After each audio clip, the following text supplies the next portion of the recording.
तारीख़ में सिंध वतन मथां हज़ारें ॿाहिरियां हमला ऐं जलगारूं थियूं आहिनि, जिन में तारीख़ जे समूरनि हमले आवरनि सिंध जी जाग्राफी ऐं वसीलनि आज़ादीअ खे ताराज पे कयो आहे।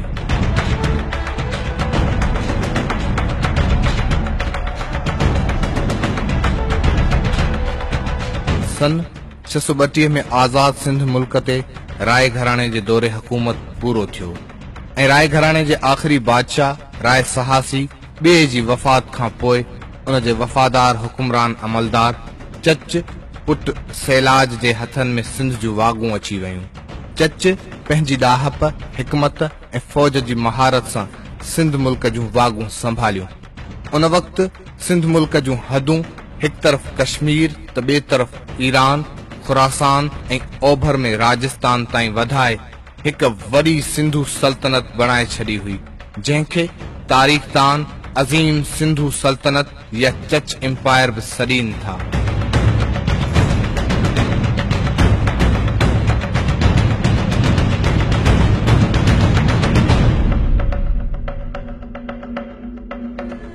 आज़ाद सिंध जे शहनशाह चच जी वफ़ात खां पोइ कुझु वक़्त लाइ सिंधु सल्तनत ते चच जे भाउ चंदर सीन हुकूमत कई, पर उन्हीअ खां सुतत पोइ सॼी अज़ीम सिंधु सल्तनत ते चच आज़म जी अज़ीम पुट महाराजा ॾाहर जी हुकूमत क़ाइम थी वई।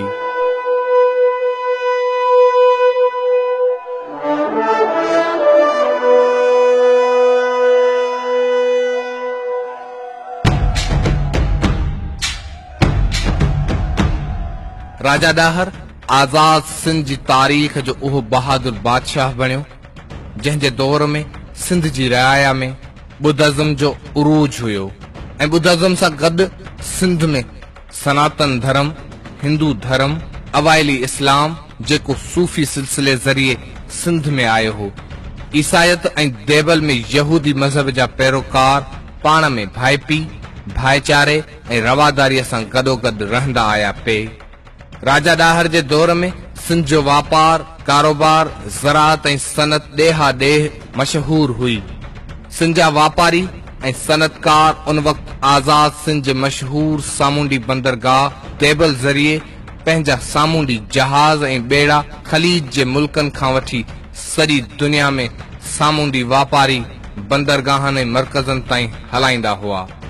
राजा ॾाहर जे दौर में आज़ाद सिंध जी खुशहाली, रवादारी ऐं तरक्की आस पास जे फौरन, लुटेरनि ऐं हमले आवरनि खां बर्दाश्त न थींदी हुई। इहो ई सबबु आहे जो अरबन जे खिलाफ़त वारे दौर जी शुरूआत खां वठी सिंध मथां हमलनि जो सिलसिलो शुरू कयो वियो ऐं 712 में आख़िरी ऐं 14 हमलो मोहम्मद बिन कासिम जे वॾे हमले खां पहिरीं सिंध मुल्क ते अरब हमले आवर लश्कर पहिरीं बि 13 हमला करे चुका हुआ, जंहिंखे सिंध वतन जे सरफरोश सिपाहियुनि नाकाम बणाए छॾियो हो।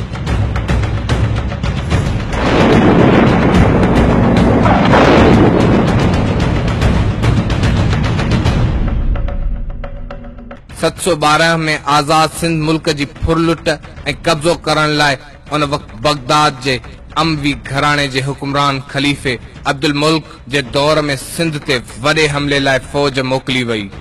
जेका हजाज बिन यूसुफ जे हुकूमत मोहम्मद बिन कासिम जी अॻवाणीअ में सिंध ते का हुई।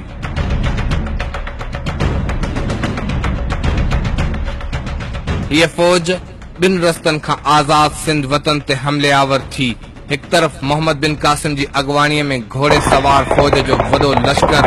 मकरान जी ज़मीन रस्ते खां काहे आई, त ॿिए तरफ़ वरी सामूंडी रस्ते सां मंजनीकूं खणाए अची आज़ाद सिंध जे तारीख़ी बंदरगाह देबल जे किले जो घेराव कयो वियो।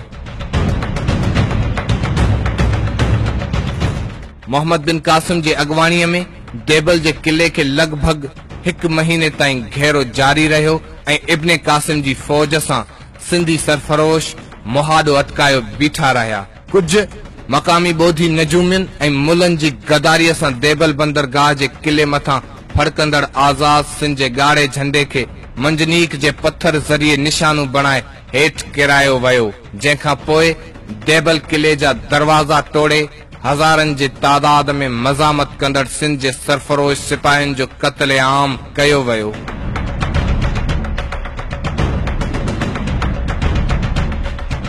मोहम्मद बिन कासिम देबल जे किले मां करोड़े रुपयनि जो सोन, चांदी, हीरा ऐं जवाहरात फुरिया। सवन जी तादाद में सिंधी न्याणियुनि खे जंगी कैदी तौर गिरफ़्तार करे पंहिंजे लश्कर ज़रिए हितां खां अगवा कयो वियो। मोहम्मद बिन कासिम पारां देबल बंदरगाह जे किले ते हमले ऐं फतह खां पोइ नेरोन कोट, सेवण, बुधिया जे किलनि ते कयल हमलनि ऐं फतहनि खां पोइ दरियाह टिपी रावड़ जे किले जो घेराव करे वेही रहियो। शहीद आज़म महाराजा ॾाहर सिंध वतन जे दंगनि ऐं नंगनि जी हिफ़ाज़त कंदे हमले आवर इब्न कासिम सां रावड़ जे किले ॿाहिरां विढ़ंदे विढ़ंदे शहीद थी वियो।